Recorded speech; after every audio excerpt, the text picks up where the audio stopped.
আসসালামু আলাইকুম এভরিওয়ান। মিথ্যে মায়া গল্পের ১৬ নম্বর পর্ব।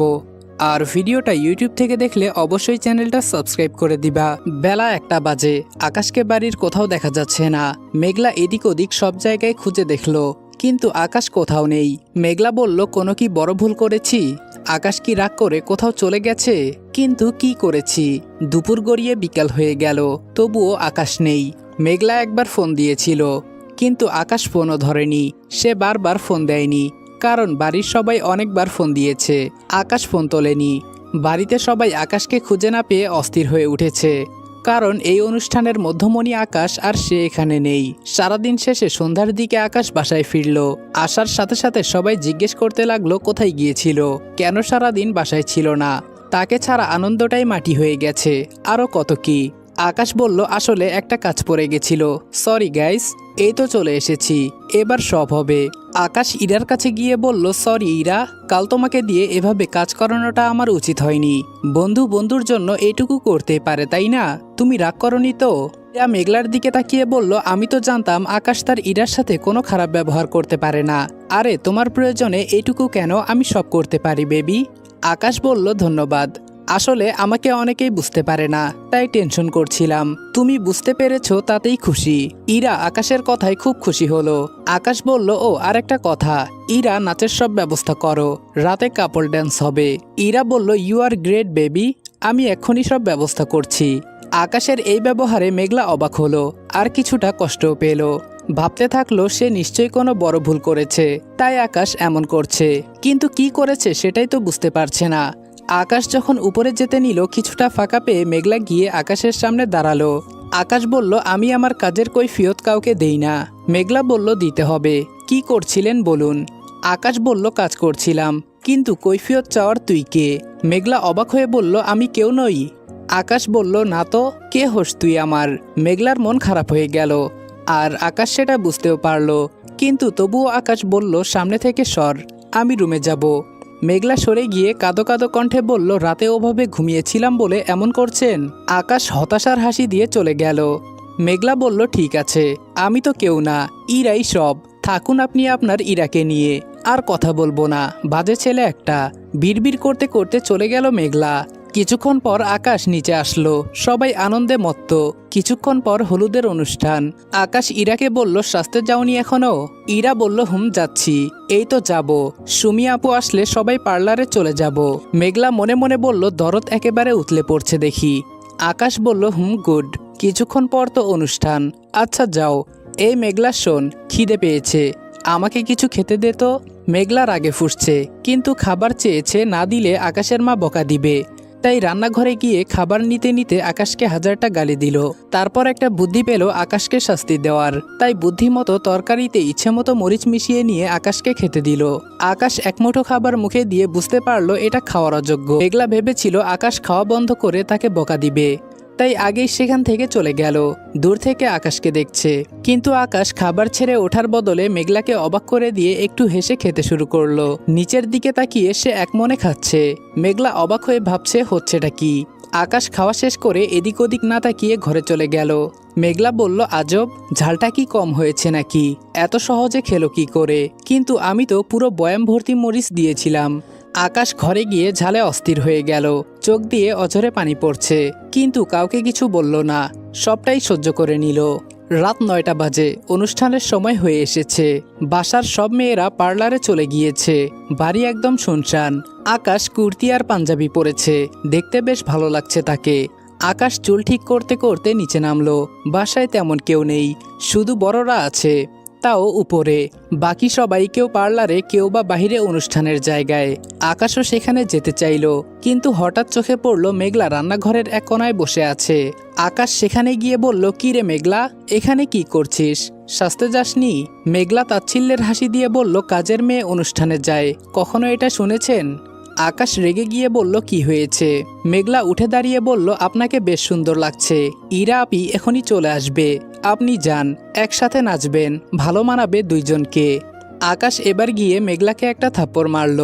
মেঘলা বলল, মারলেন কেন? আকাশ বলল, তোর সাথে রাগ করে সারাদিন বাসায় আসলাম না, তবুও তুই একবার খোঁজ নিলি না। আমি কোথায় আছি কি করছি জানার প্রয়োজন মনে করলি না। দুপুরবেলা একবার ফোন দিলি, তারপর আর দিলি না। তবুও ফিরে আসলাম। ভেবেছিলাম বুঝবি কেন রাগ করেছি, কিন্তু বোঝা তো দূর, একটাবার ঘরে গিয়েও জানতে চাইলি না কি হয়েছে। বুঝলাম তুই বুঝবি না। সারাদিন না খেয়ে থেকে প্রচুর ক্ষুধা পেয়েছিল, তাই নিজে এসে খাবার চাইলাম। আর তুই কি খাবার দিয়েছিস নিজেই জানিস। ওটা মুখে তোলার যোগ্য ছিল না, কিন্তু তুই দিয়েছিস, তাই কষ্ট করে হলেও খেলাম। আবার এখন তুই আমার সাথে রাগ দেখাচ্ছিস, কি মজার না বিষয়টা। মেঘলা বলল, আমি কি এসব জানতাম নাকি যে রাগ করেছেন? আর খাবারে ঝালও দিতাম না, যদি না আপনি ইরা আপুর সাথে ঢলাঢলি করতেন। আকাশ বলল, কি করেছি? মেঘলা নিজের গালে হাত দিয়ে বলল, কিছু না। আকাশ বলল, ও তুই কষ্ট দিতে পারবি আর আমি দিলেই দোষ? মেঘলা বলল, আমি কি করেছি?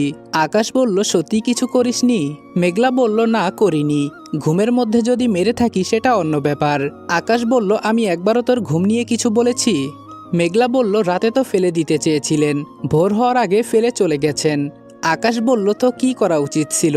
এক কম্বলের নিচে দুইজন শুয়ে আছি, সেটা সবাইকে দেখানো উচিত ছিল বুঝি? মেঘলা বলল, আপনি সেটা দেখাতে পারবেন না জানি, কারণ আপনি আমায় ভালোইবাসেন না। আকাশ বলল, তুই খুব ভালোবাসিস তাই না? মেঘলা বলল, বাসি তো। আকাশ বলল, তাহলে নিজের হাতের দিকে তাকা।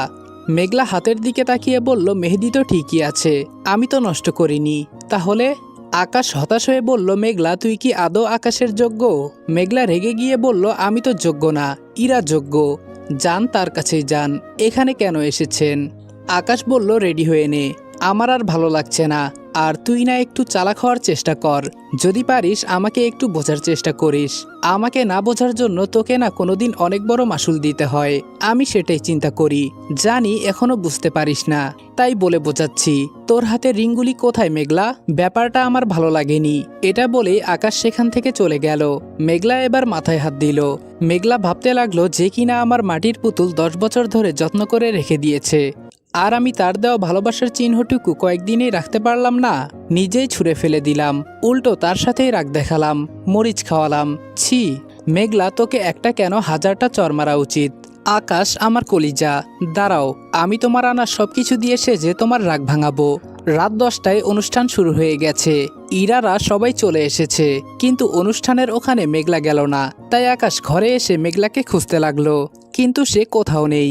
আকাশ বলল, আজকে তোকে একবার পাই, কি অবস্থা করব নিজেও জানি না। আমার কথার কোনো দাম নেই, বলে গেলাম রেডি হতে, তা না করে এখন কোথায় উধাও হয়ে গেল। আকাশ সারা বাড়ি খুঁজে ছাদে গিয়ে দেখলো, কিন্তু সেখানেও মেঘলা নেই। আকাশ ছাদ থেকে নিচের দিকে তাকাতেই দেখলো মেঘলা নিচে বসে কি যেন করছে। আকাশ বলল, এখনো রেডি হসনি? তারা একবার নিচে নামি, আজকে তোর হবে। মেঘলা মাটিতে বসেছিল। আকাশ পেছন থেকে বলল, তোকে না রেডি হতে বলেছিলাম, এখানে কি করছিস তুই? মেঘলা আকাশের দিকে তাকাতেই আকাশের মেজাজ আরো খারাপ হয়ে গেল, কারণ মেঘলা কেঁদে কেঁদে চোখ মুখের অবস্থা খারাপ করে ফেলেছে। আকাশ রাগী লুক নিয়ে বলল, কে মারা গেছে? এভাবে মরা কান্না করছিস কেন? মেঘলা কেঁদে কেঁদে বলল, রিংগুলি খুঁজে পাচ্ছি না, কাল এখানে ফেলেছিলাম। আকাশ বলল, ওগুলি এখানে নেই, ওট বলছি। আকাশ মেঘলাকে টেনে তুলে নিয়ে যাচ্ছিল, তখন মেঘলা বলল, কিন্তু আমি তো এখানেই ফেলেছিলাম। আকাশ রেগে গিয়ে বলল, এত দামি আংটি এখনো এখানে পড়ে থাকবে বলে তোর মনে হয়? এত মাথা মোটা কেন তুই? আকাশ মেঘলাকে নিজের ঘরে নিয়ে গিয়ে বলল, লেহেঙ্গা পরতে। মেঘলা বলল, তাহলে আপনি বাহিরে যান। আকাশ বলল, যাব না। মেঘলা বলল, আজব তো। আকাশ বলল, আমার জিনিস আমি দেখব, তুই বাধা দেওয়ার কে? মেঘলা বলল, ছি, আপনার একটুও লজ্জা নেই? আকাশ বলল, আমার তো নেই। আপনার খুব লজ্জা আছে তাই না? তাই তো ওয়াশরুম রেখে একটা ছেলের রুমে চেঞ্জ করতে চাচ্ছেন, যেখানে কিনা সিসি ক্যামেরা আছে। মাথা মোটা কোথাকার, তোকে কি আমি এখানে চেঞ্জ করতে বলেছি? ওয়াশরুমে যা, যত সব। তাকে দেখতে আমার বয়েই গেছে। মেঘলা মনে মনে বলল, উফ, আবারও বোকামি করলাম। আকাশ বলল, যাবি কি? মেঘলা লেহেঙ্গার ব্যাগটা নিয়ে এক দৌড়ে চলে গেল। প্রায় আধা ঘন্টা হয়ে গেল, মেঘলা এখনো বের হচ্ছে না। এটা দেখে আকাশ বলল, এই জন্যই মেয়েদের সবাই ন্যাকা বলে, একটা জামা পরতে এত সময় লাগে। কি রে মেঘলা, তুই কি সারা জীবন ওখানেই থাকবি? মেঘলা বলল, আমি কি করব, ঝামেলা হয়ে গেছে তো। আকাশ বলল, কি ঝামেলা? মেঘলা বলল, আপনি চোখটা একটু বন্ধ করুন, আমি আসছি। আকাশ বলল, উফ। মেঘলা বলল, না, আমি যাব না, আপনি আসুন। আকাশ বলল, আচ্ছা দরজা খোল। মেঘলা বলল, চোখ বন্ধ করেছেন তো? আকাশ বলল, না করিনি। খুলবি নাকি না? মেঘলা খুলল, যদিও আকাশ চোখ বন্ধ করেই ছিল। তবুও মেঘলা দরজা খুলেই আকাশের চোখ চেপে ধরে বলল, চোখ খুলবেন না। আকাশ বলল, আচ্ছা বাবা, খুলব না, বল কি হয়েছে। মেঘলা আস্তে করে আকাশের হাত তার পিঠে রেখে বলল, চেইনটা লাগিয়ে দিন। আকাশ মনে মনে বলল, যদি ভালোভাবে বলতি তাহলে একেবারেই লাগিয়ে দিতাম। তুই যেহেতু এত কাহিনী করলি, তাই এবার আমিও একটু কাহিনী করি। আকাশ ইচ্ছে করে মেঘলার পিঠে হাত বুলাতে শুরু করলো। আকাশের এমন স্পর্শে মেঘলা বারবার কেঁপে উঠছে। আকাশ সেটা অনুভব করছে, তবুও সে হাত বুলাচ্ছে। মেঘলা বলল, কি করছেন এসব? আকাশ বলল, চোখ বন্ধ করে আছি, তাই কিছু দেখতে পাচ্ছি না, এজন্য চেন খুঁজছি। মেঘলা বলল, আমার কেমন জানি লাগছে। আকাশ হেসে বলল, কেমন লাগছে? অস্থির অস্থির লাগছে বুঝি? মেঘলা আকাশকে ধাক্কা দিয়ে বলল, জান লাগবে না, আমার চেন আমি লাগিয়ে নিব। আকাশ এবার লাগিয়ে দিয়ে বলল, এবার তাকা। আকাশ এবার লাগিয়ে দিয়ে বলল, এবার তাকাই। মেঘলা বলল, হুম। আকাশ তাকিয়ে অবাক হয়ে গেল, কারণ মেঘলা সেজে গুজে একদম রেডি। সে ওয়াশরুমেই সেজে নিয়েছে। আকাশ বলল, মাশাল্লাহ, খুব সুন্দর লাগছে আমার বউটাকে, কিন্তু কিছু একটা মিসিং। কি মিসিং? বুঝেছি, মিষ্টি একটা হাসি মিসিং। একটু হাসি দে তো, তাহলে পারফেক্ট লাগবে। মেঘলা বলল, আমার রিংগুলির জন্য খারাপ লাগছে। আকাশ পকেট থেকে রিং দুইটি বের করে মেঘলাকে পরিয়ে দিল। মেঘলা অবাক হয়ে বলল, এগুলি আপনি কোথায় পেলেন? আকাশ বলল, কিনে নিয়েছি। মেঘলা বলল, মানে কি? আকাশ বলল, আমাদের মালি রহিম চাচা এগুলি পেয়েছিলেন, উনি মাকে দেখিয়েছিলেন। মা আংটিগুলি রহিম চাচাকে দিয়ে দিয়েছিলেন, কারণ মা তো চেনে না এগুলি কার। আমি কাল রাতেই মেহেদি দেওয়ার সময় দেখেছিলাম তোর হাতে রিং নেই, তাই রহিম চাচার আংটির কথা জানার পর সাথে সাথে রহিম চাচার কাছে যাই, কিন্তু চাচা বলল বিক্রি করে দিয়েছে। তারপর ওই দোকানে গিয়ে কিনে এনেছি। মেঘলা আকাশকে জড়িয়ে ধরে বলল, এত ভালোবাসেন আমায়? আমি সত্যি এই ভালোবাসার যোগ্য নই, বারবার আপনাকে কষ্ট দেই। আকাশ বলল, মেঘলা, কিছু করার আগে মাথাটা একটু খাটানোর চেষ্টা করিস, না হলে তুই এমনভাবে ফেসে যাবি যে বেরোনোর পথ পাবি না। তোর শত্রুর অভাব নেই মেঘলা। মেঘলা বলল, আকাশ আছে তো, আমার কিসের চিন্তা? আকাশ বলল, তোর জিনিস আর তোকে সামলে রাখার জন্য আমি সারা জীবন থাকবো না মেঘলা, নিজেকে নিজে সামলে রাখার চেষ্টা করিস। মেঘলা বলল, কোথায় যাবেন আপনি? আকাশ বলল, কাকে দিয়েছি রাজার পাট, কোথাও না, চল এবার। মেঘলা আকাশকে শক্ত করে জড়িয়ে ধরে বলল, আকাশকে ছাড়া মেঘলা এক মুহূর্তও বাঁচবে না, আমি আপনার কিছু হতে দিব না কখনো, সব সময় আপনাকে আগলে রাখবো। আকাশ বলল, পাগলি, বুঝিস ঠিকই, কিন্তু একটু দেরি করে। মেঘলা বলল, আমি জানি। মেঘলা বলল, আমি জানি, আমি যাই করি আমাকে ভালো রাখার জন্য একটা ছায়া সবসময় আমার পাশে থাকে, তাই ইচ্ছা করে মাথা খাটাই না। আর সত্যি বলতে আপনার থাপ্পড়গুলি আমার ভালোই লাগে। আকাশ বলল, মানে কি? এই যে বলিস ব্যথা পেয়েছিস, এগুলো কি তাহলে? মেঘলা বলল, সত্যি করে বলুন তো, একবারও আমাকে জোরে মারেন, তাহলে ব্যথা পাবো কেন? ব্যথা পেয়েছি বলি যাতে আদর করেন, তাই। আকাশ বলল, বাপরে, এ তো দেখি মিচকা শয়তান। মেঘলা হাসতে থাকলো। আকাশ মেঘলার কপালে চুমু খেয়ে বলল, আমার লক্ষ্মী বউ, চল এবার যাই। আকাশ আর মেঘলা যখন একসাথে আসছিল সবার চোখ তাদের দিকেই ছিল। সবাই বলছিল, চৌধুরী সাহেব আপনার ছোট ছেলের বউ নাকি? মাশাল্লাহ, দুইজনকে বেশ মানিয়েছে। তারপর আকাশ আজকে আর কিছু না ভেবে মেঘলাকে ডান্স পার্টনার করে পারফরমেন্স করলো, যা আরও স্পষ্ট করে দিল তাদের সম্পর্কের বিষয়টা। ইরা মনে মনে বলল, করো আকাশ, যা ইচ্ছা তাই করো, সব ফল তোমরা পাবে। সেদিন থেকে বাড়ির সবার মনে সন্দেহ তৈরি হলো। বিয়েটা হয়ে গেল, দিন যেতে লাগলো। যতই দিন যাচ্ছে আকাশের মেঘলার প্রতি ভালোবাসা ততই বাড়ছে। মেঘলাও এখন কাউকে তেমন ভয় পায় না। সেও মাঝে মাঝে আকাশের জন্য পছন্দ মতো খাবার বানায়, আকাশকে নিজের স্বামীর মতোই যত্ন করে। কিন্তু আকাশ মেঘলা কেউই বুঝতে পারল না তাদের এমন আচরণের ফলে তাদের ভালোবাসার মাঝে আস্তে আস্তে একটা অদৃশ্য দেয়াল তৈরি হচ্ছে। আসসালামু আলাইকুম এভরিওয়ান, মিথ্যে মায়া গল্পের 16 নম্বর পর্ব এখানেই শেষ করলাম। ভিডিওটা ভালো লাগলে লাইক, কমেন্ট এবং শেয়ার করে দিও। আর চ্যানেলে নতুন হলে সাবস্ক্রাইব করতে ভুলবে না। তো দেখা হচ্ছে তোমাদের সাথে নেক্সট ভিডিওতে। ততক্ষণ ভালো থাকবা, সুস্থ থাকবা, আল্লাহ হাফেজ।